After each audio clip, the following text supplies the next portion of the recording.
Hello, my name's Joel Hargis with the Florida Aviation Network. We're here today to start a new series, Teaching Youth Aviation. And today we are at the Leesburg International Airport, and we are with the EA Chapter 534, and we are going to talk about a great youth program here called Squadron 534. I'd like to introduce John Weber. John is the director of Squadron 534. So John, tell us how this got started. How long have you been doing it? Well, we've been working here about 3 years. It got started with an offshoot of the Young Eagles program, which is an EA national program. The question arose, Young Eagles is great, but now what do we do? For a while, we had a Boy Scout Explorers post that met once a month that personally I really didn't feel like it accomplished anything for the kids. And there were more regulatory hassles with the Boy Scouts, so we bowed out. And then I saw an article in EA Chaptergram, free aircraft kit to EA Chapter, that will write a one-page essay on why getting youth involved in aviation is important. By nature, I'm a cheap person. Some people say parsimonious if they want to be nice. So my wife and I wrote a one-page paper on why youth in aviation is important. Excellent. Unfortunately, we didn't win. We came in second place. It was through the Beatty Family Foundation, and we talked to them at Sun and Fun. They said, well, you wrote a nice paper, but, you know, you weren't first, but we'll get you a fuselage kit at least to start. And we waited. We waited. Oshkosh came and went. We waited. Then one of our members said, John, I've got a little Mini Max that got damaged in a windstorm. I'm too old to ever fix it. I'm going to donate it to the chapter if you think the kids would work on it. Excellent. Price was right. So here again, that parsimonious nature came back. We took the Mini Max. Crew of us went down to Groveland, picked it up, brought it home, and we spent about 2 years rebuilding that airplane. So John, let me ask you, so when you got started, how many kids were interested? Were there a lot? Were there a handful? How many kids were interested? We probably started with 4 or 5 that showed up on a regular basis. That has increased over the years. We would have as many as 10 to 14 kids on any given day. Our meetings were from 11 to 3 on Saturday. I figured kids don't want to get up in the morning on a Saturday, particularly high schoolers, so we said 11 to 3. The chapter also provided lunch for the kids, free of charge. Free lunch. Gosh, you can't beat that. So we had fun, we had fellowship, we had food, you know, 3 of the needed things for any organization to survive. We also invited the parents to stay with us, too, at the same time. And we got many of the parents involved. Pre-COVID, it was nothing to have 20 to 25 people working in the hangar on a Saturday morning and afternoon between the kids, the mentors, the parents, and I think everybody had a good time with it. We've sold the Mini Max and put the funds back into the program, and we've started several other projects since then. Well, I know you guys have several projects that you're working on, and we're going to go through and look at the different projects. We're going to talk to the kids, and they're going to share with you what they've learned through this program. And I know it's gone beyond that. I know you guys teach some ground school to these kids. I know you have a state-of-the-art simulator in the other room. And there's a lot of really cool stuff that we're going to show you. Stay tuned. Teaching Youth Aviation, Squadron 534.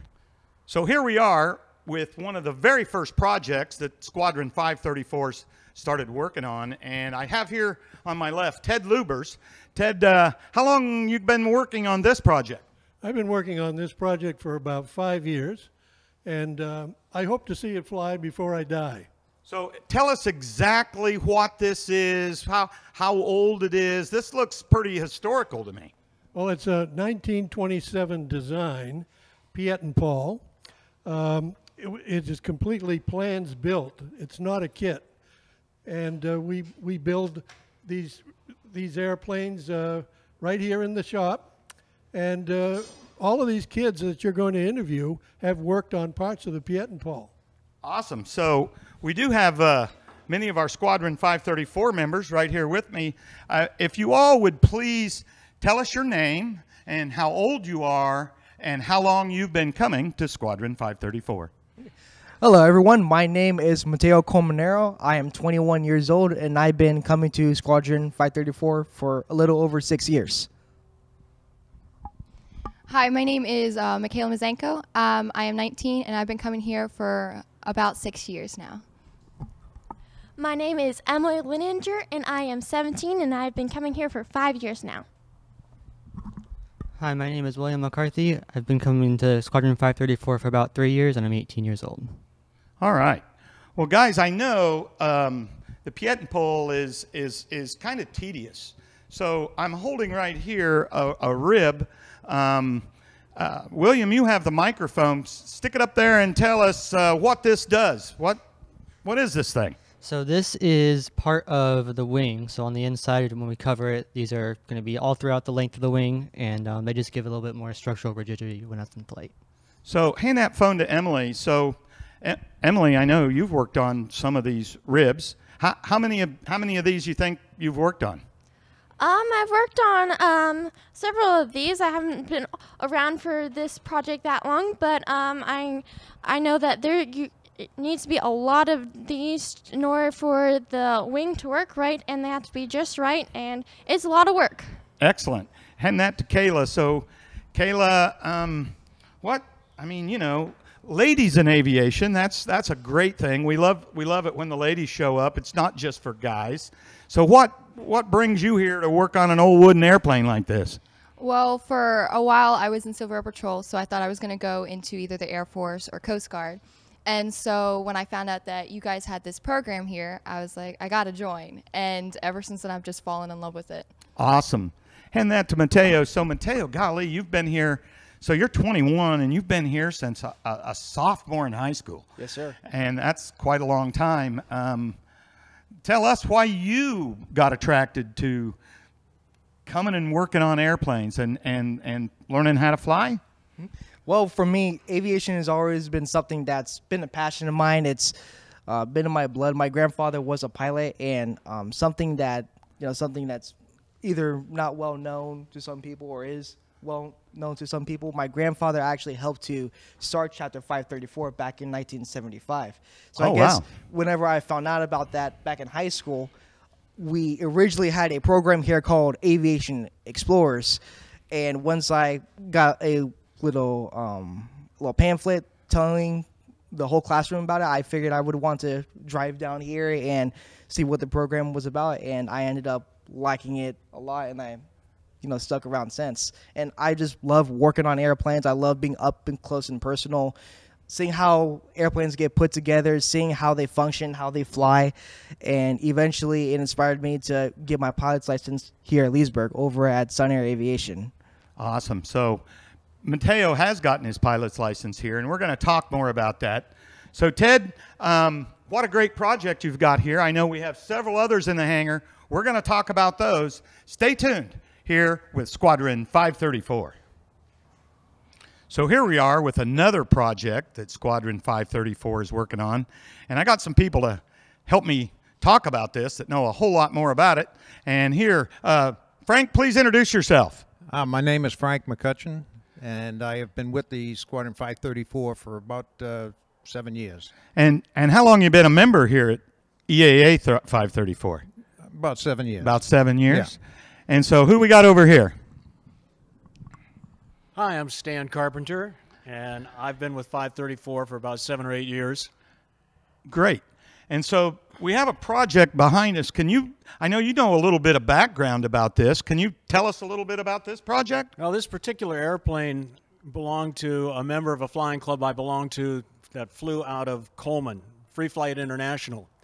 And he got to a point where he said, I'm getting a little bit iffy in my abilities. So he donated the airplane to 534. Wow. And we are currently in the process of creating a new flying club, and this airplane is going to go into that club, and we're working on it, and we've got the help of the youth getting we have a to-do list that's getting rather long, but everybody's pitching in, and we're very lucky to have that. Hand that back to Frank. So, Frank, what kind of airplane is this? This is a amateur-built Zenith 701, and it's about a 2004. All right, and when it was built. A two-place aircraft, right? Two-place. Experimental. Experimental, correct. How many horsepower is this thing? It's 100 horse, 912, Rotex 912. Okay. And so what will this thing cruise at once we... right around 80 miles an hour. 80 miles an hour. So it'd be a pretty good trainer. It would be a good trainer, yeah. All right, so here on my right, we have as you can see, we have a bunch of Squadron 534. Josh, tell me your name and go ahead and grab a hold of that thing. You can hold it. My name is Joshua Mazenko. I'm 16 years old, and I've been with EAA for about 6 years. All right, awesome. So I know you've done a little bit of work on this thing. What brought you to Squadron 534, and tell us a couple things that you've worked on a Zenith on. Well, I love flying, that's for one. When you're in the air, you feel a little free, and then you don't have to worry about the rest of the world coming at you. I've worked on the radio, the fuel line, and the panel. The radio, the fuel line, and the panel. So getting some diverse experience here working on the Zenith. And like they said, their goal is to get this in their flying club so these guys can fly it and learn to fly in it and save a little money along the way. Stay tuned. We got more projects coming up. So here we are with another project from the Squadron 534. This is a Sea Ray project. I'd like to introduce Dale Cornelius. Dale, this is your airplane, is it not? That's correct, yes. I bought this kit about 8 years ago, and it's been an ongoing project since then. But the chapter and the EAA 534 Squadron have been very helpful in getting me along right now. So. Dale, how long you been a member here? I've been a member of the chapter 16 years now. 16-year member, so that's quite a while. And so for those who may not know what a Sea Ray is, please give us a little information. All right, Sea Ray's an amphibious airplane that's manufactured right here locally in Tavares. So it's a hometown airplane, and it's a nice airplane, let's put it that way, if I ever get it flying. So. Awesome, awesome. Go ahead and hand that microphone to Mike there. Mike, go ahead and introduce yourself. Mike Smolin, and I've been a member here for 2 years. Awesome. And so relatively new member, but you do quite a bit of work around here, don't you? Yes. Yeah, we know you do. And what's unique about Mike is, so obviously this is in Leesburg, Florida. Where do you live, Mike? I live out in DeBerry. And that is what, nearly an hour away, yes, is it not? An hour away, yep. And so you drive over here pretty much weekly, if not more than once a week, to come over here and hang out with these guys and work on airplanes. Yeah, they tend to find projects for me. Yeah, I get that. And so I know you've done a lot of work on this airplane, and you've worked with some of the Squadron 534 on it. What have these two young ladies to my left here done for the airplane? They worked on the controls and electrical. The controls on the electrical. So this is kind of an exciting project, ladies. You know, an amphib, right? Land on water, land on land. Have either one of you ever been in an amphib before? No. I've been in a seaplane once. Okay. So, they've got a little experience. So, Kayla, tell us what you've done on a Sea Ray. So I worked on the controlling. So I worked with the shift stick and got it so that it was moving fluently instead of just choppy. Awesome. So, so working on the controls, what an experience. I mean, how many kids, you go to school with say, what'd you do this weekend? Oh, I was working on a C-ray, getting the controls, put together. Emily, what have you done on the airplane? I worked on the wiring and electrical and how to cut the wires and learning what they do and how that works with electrical. It's very interesting, a lot of new stuff for me to learn. Yeah, so, I mean, that's, airplane wiring and wiring harnesses is fairly complex, and so what a great education, right? And again, I bet your friends just don't do stuff like this very often. So here's the C-Ray project again, helping Dale out on this, and again, what a win-win situation where Dale gets a little help, kids learn a lot. We'll get this amphibian in the air, I bet, pretty soon, won't we, fellas? Ladies? Stay tuned. We got another great project coming up. Here we are with yet another project from EAA 534. I'd like to introduce Mark Banus. Mark, tell us what this is. This looks a little different than some of the other projects we've been working on. What is this thing? Well, this is a Murphy Rebel. The kit's made up in Western Canada, and it's a bush plane. It's a tailwheel aircraft, and it's designed to not only have wheels, but take skis and floats. So depending on how you configure it, you can do all three. Wow, that's fantastic. So, and you donated this project, as I understand, and do a lot of the work yourself. Where did you get it, and how long do you think this is going to take? Whatever I say, it's going to be longer. I got it from a previous builder that started on it and didn't want to finish it. So I took it over, and I had the second kit as well. So I donated this one to the chapter for the youth program. And many of the kids who worked on it, some are here today. I also have another mentor here that's helped a lot on it, who is a sheet metal expert. So it's not only us teaching the kids, but I'm actually learning a lot myself about sheet metal. That's awesome. All right, so as you can tell, this is a little different construction than many of the others, and some of our regulars here, as you've seen on the show. So Mateo, this aluminum aircraft, what kind of things have you worked on this? So if you pan over here, I worked on a little bit of the wing with getting rid of some of the surface corrosion that was on there. We used some sort of solution to help get rid of that, and some of the other stains are on the surface of the wing.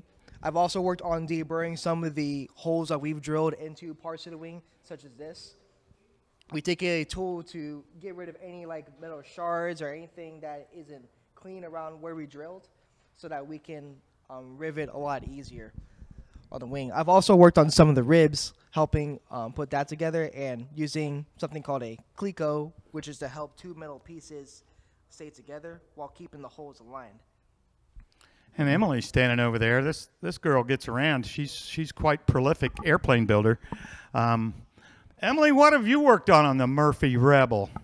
Well, I've worked on quite a few things, but one of the things I've been working on is drilling a lot of these holes that this airplane is covered with, and I drill the holes to make them a little bit bigger, and then I put a cleco in order to make sure that everything sticks together until we're ready for the next part. Well, awesome. So, again, what a variety of skills you guys have here. I'm pretty amazed. I'm not much of a builder myself. I'm more of a flyer, but it just amazes me, all the stuff you guys are learning and doing. Stay with us. We've got a couple more projects coming up, and we're going to take you to the sim room and show you some flying skills they learn here at Squadron 534. So not only does Squadron 534 build projects and airplanes, but they also, the mentors, help teach these kids some ground school skills and ultimately how to learn how to fly.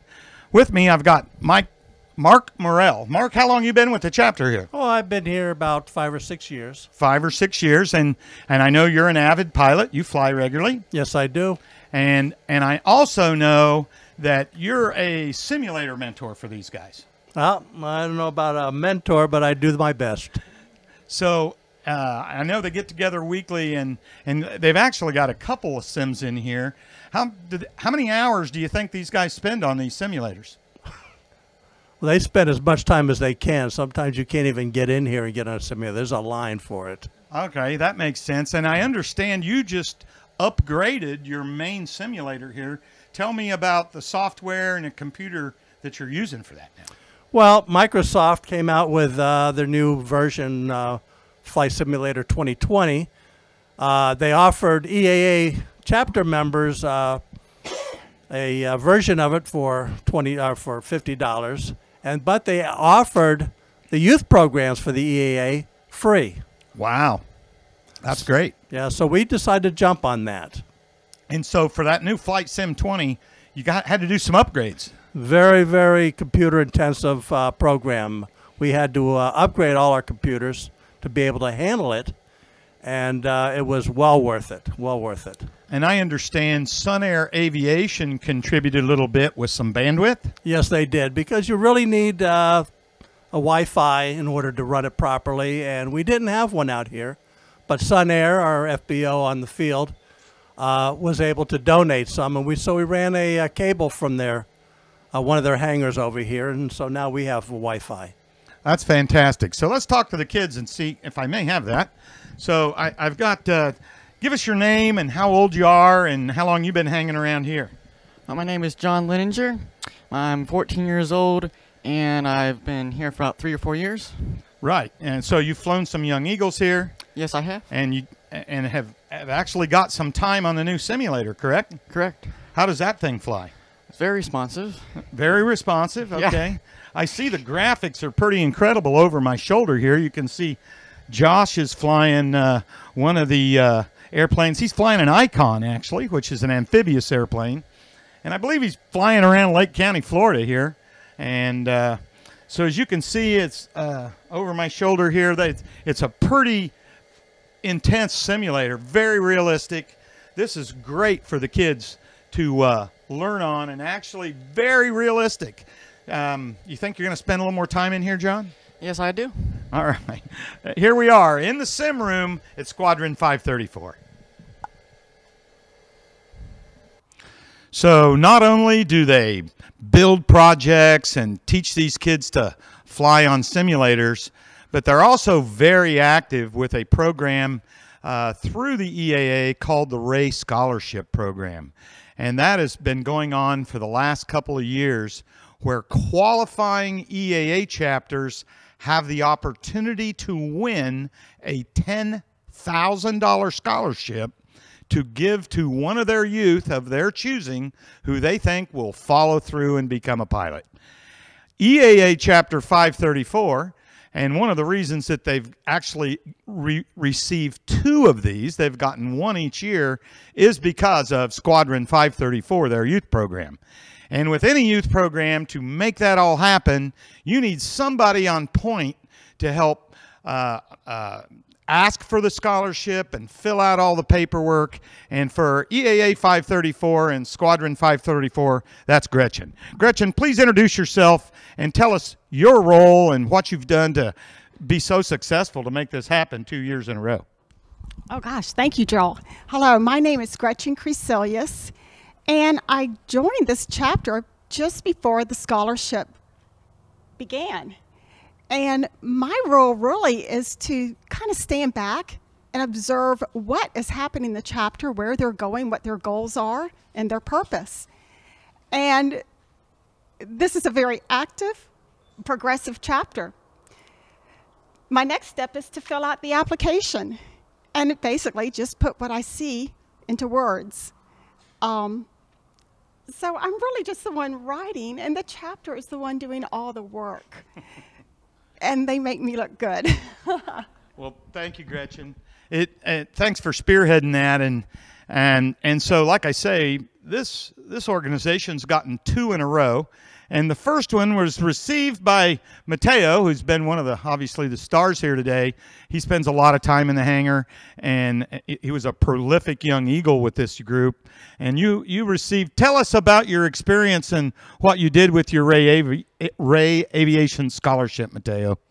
So, I mean, you know, being part of the Ray Aviation Scholarship Program has just been a fantastic experience for me. So whenever I received the scholarship, I decided to go ahead and train over at Center Aviation here in Leesburg. And I trained on the Part 61 program and a Cessna 152. And they just took us through the flight training process, first through ground school, and then they will put you in the airplane for the first time as an introductory flight. And then from there, you just start learning the systems of an airplane, how to do a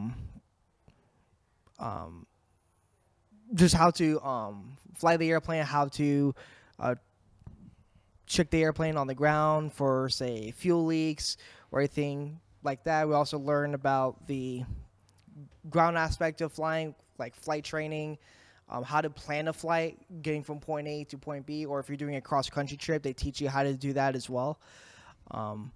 So, Mateo, how long did it take you from, like, first flight lesson to FAA check ride?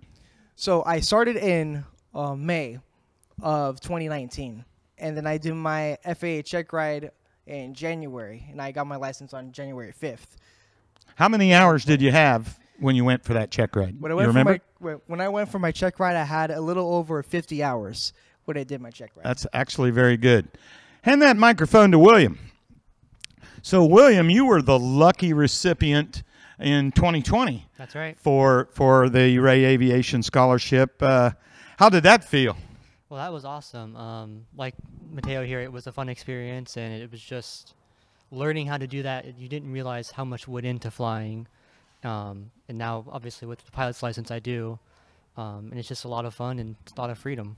So how long did it take you, William? So I started the end of April of 2020, and then at the beginning of September 2020, I had my check ride. Oh, wow. So you knocked it right out. Do you remember how many hours you had? But I think with the check ride, it was like 45. Wow, that's excellent. That's an excellent, excellent job. You were getting with the program, weren't you? Yep. So what's the greatest thing about now having your pilot's license?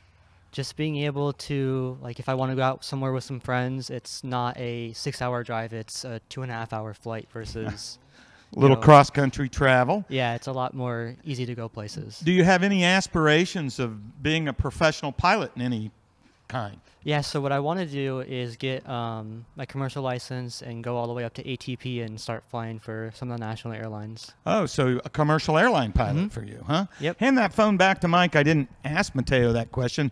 Mateo, what do you want to do with your pilot's license? Well, originally what I was going to do is I was going to go into corporate aviation, but ever since COVID hit, it made me rethink what I wanted to do with the license. So I'm going to fly recreationally, not as a as a career. I'm not going to have a flying career, but I will have a ground aviation career dealing with avionics on an airplane or something IT related on the ground that deals directly with the airplane is my ultimate goal.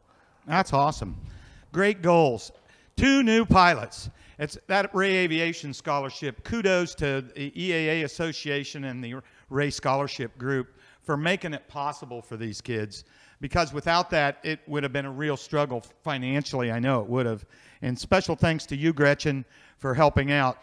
What a great program these guys have here. Making pilots, teaching the youth aviation, teaching them how to build, how to put wings together, how to wire airplanes, how to fly airplanes, helping them with ground school, and making pilots. Can't ask for much more than that from Squadron 534. So here we are on yet another project from Squadron 534. And this one is kind of the coup de grace. This is the one I think they're most excited about. Paul, introduce yourself and tell us a little bit about this project. Okay. My name is Paul Adrian. I've been a member of Chapter 534 for almost 21 years. Flew my long EC down here from New Hampshire and been with them ever since. And we put on all these projects. This airplane is a donation from the Holmes family. Arnold Holmes is a prominent mechanic on the airport and graciously donated this airplane for our flying club, or to-be flying club, which will be sometime soon. So, if I may have that. So this looks like quite a project. And I know, Mateo and William have spent some time on it, but to give us a little overview of the scope of work of what this is going to take to get in the air, be airworthy, I'd like Steve Tilford to talk to us about that. I know he spent a bunch of time on it. Thank you, Joel. Thank you, Joel. I will say this. Mateo and William have also spent some time crawling around in the airplane. The airplane came to us, as Paul says, via family members of some members of the chapter. Very nice of them to do so. And it is it will be the primary certificated aircraft project for a while. We had to take it down. Part of it was disassembled. The engine needed an overhaul. And while doing so, just by the age of the airplane and the lack of flying, you need to look at everything in the airplane: wiring, hoses, engines, wheels, tires, brakes, etc. So it's a big project. A year ago, we ran a fundraising project to help pay for the engine overhaul. We had a very large matching funds anonymous donor that put up $5,000 if we could match it. We were able to match it through pretty much local and membership donations to the tune of about $11,000 altogether. And so far, we're in the project for about $14,000. We probably have $3 or $4 grand to go, but that's a project. As you can see, the firewall is taken apart because the engine was not yet put together. It has been overhauled. Paul and I did it and remains sitting in a hangar on a stand in preserved form so that when we get to the point where we can mount it, it's ready to go. So Steve, what do you think the timeline is when this thing will finally be in the air? I'm going to say another year. I hope that it's much, much less. But with COVID, it's been difficult. Hard to get a number of people working on it at once, hard to do all the tasks together. Some of them just have to follow an order. And so it's been a sort of a scheduling nightmare. We hope to get back to nearer to normal before long. All right. So I know these guys over here, of course, these are the Ray Aviation scholars, and they're pilots. So tell me, you pretty excited to fly this? Absolutely, and especially, for me, this airplane is kind of sort of near and dear to me because I train in a 152, which is the bigger cousin of the 150. And I've spent a little bit of time working on this airplane, taking out the inside, taking out the insulation, working on some of the cabling for the ailerons and the flaps for the 150. And so far, we've made some pretty decent progress with what we've done so far with this airplane. He helped to rip out some of the insulation on the floor and up on the ceiling, and we also both took out the transponder and some of the other things on the 150, and also with the engine we worked on this part as well. I forget exactly what we did up in the front, but hand that phone to William there. I want to ask him a couple questions. So William, this is a certified airplane once what's going, and also what you trained in. You pretty excited to see this come together? Oh, absolutely. It's going to be a really fun project, and it's going to be awesome to fly it when it's ready. It'll be a lot less expensive way to get in the air for you guys, won't it? Absolutely, yeah. Have you enjoyed working on this one? Oh, yeah, it's been a lot of fun. I mean, like Mateo said, we've taken apart the entire interior, and we've been messing with some of the stuff and getting it ready to fly again. So yeah, I guess you got to take it apart before you can actually put it together, right? That's right. Yeah. And as Steve said, it's you kind of got to start from the beginning. So another great project here from Squadron 534. I know they're really excited about this one. There's a lot of the younger members that are really looking forward to this to come together so they can have something to train in, learning how to fly, teaching youth aviation here at Squadron 534. Thanks for tuning in. So, what a story. These guys have done amazing things. These kids have learned so much, as you've seen, they've all had a great time learning and doing, and they've even made some pilots out of this Squadron 534, which is fantastic, because I can tell you, you know, teaching youth aviation, many times that's our ultimate goal, to find out what they enjoy the most about aviation. In closing here, I've got the president of EAA 534, Steve Tilford. Steve, so now that we've talked and shown everybody everything, tell me your feelings about this for now and the future. Thanks, Joel. John Weber done a magnificent job starting our youth program. He's taken pains above and beyond the call of duty to make sure it functions and functions well. We're really tickled with it. It has garnered us a bunch of publicity, both with a national organization and locally, in support of our airport, which is part of our charter, along with numerous donations from the public and members in terms of the projects we're working on. As one of the mentors in the program, I just love this. This was not available when I was growing up, and I certainly wish it would have been. We got a great bunch of adults with some great kids working on actual aircraft, and we get the chance to educate them as to why, what, and how in a safe manner, and finish a project. I was happy to be involved on the Mini-Max, where somewhere between 2 and 4 kids would be working on it at one time, and it was just inspiring to watch. You could see the lights come on and the interest peak, and you know, we had kids that went from what end of the screwdriver gets the batteries to making ribs for the Mini-Max. It's great. It's fun to watch. It's educational, and we think very, very useful. And so I know one of your goals here, and we talked about it briefly, but is to get a flying club established so that these kids can move from what is now ground school to an airplane that they can afford to fly and get their pilot's license. Yes, that's true. There is a flying club that's being organized nearby, and we hope to have 1, if not 2, of our projects be flying in that flying club sometime within the next year.